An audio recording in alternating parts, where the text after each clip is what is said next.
Muslim ladies always cover their hair? And then the second question is, why they clean their private parts after they shit or after they urinate? If I heard your question correctly, sister, you said, why do Muslim women cover the head, correct?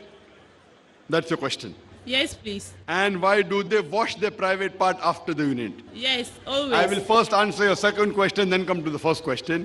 As far as washing the private part when they go for urination, that's done by Muslim men as well as Muslim women, both. Because we are hygienic.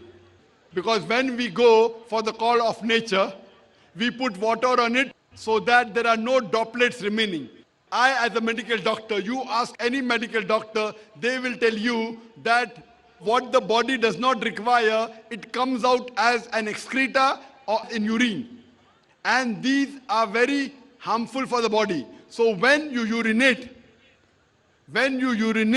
there are certain drops remaining. When you wash, when you put water, these droplets go away.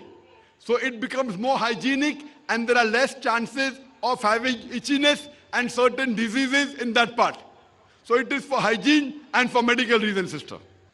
Regarding your first question, why do Muslim women cover the head? Why do Muslim women cover the hair? The reply is, hijab has been prescribed in the Quran. But before the hijab, for the women, Allah talks about hijab for the men. Allah says in the Quran in Surah Nur, chapter number 24, verse number 30, say to the believing man that he should lower his gaze and guard his modesty. The moment a man looks at a woman, if any brazen thought, any unashamed thought comes, he should lower his gaze.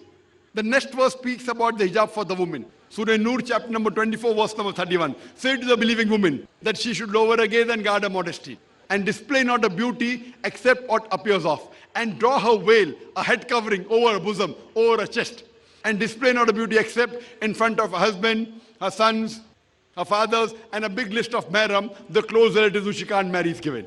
There are basically 6 criteria for hijab. The first is the extent which differs between the man and the woman. For the man, it's from the navel to the knee. For the woman, the complete body should be covered. The only part that can be seen are the face and hands up to the wrist. Some scholars say that even the face should be covered. But normally, for a woman, a complete body should be covered, including the head and the hair, except the face and the hands up to the wrist. The remaining 5 criteria are the same for the man and the woman. The second is, the clothes they wear, it should not be tight so that it reveals the figure. Third, it should not be transparent or translucent so that you can see through. Fourth, it should not be so glamorous so that it attracts the opposite sex. Fifth, it should not resemble that of the opposite sex. And sixth, it should not resemble that of the unbelievers. The reason why hijab has been prescribed is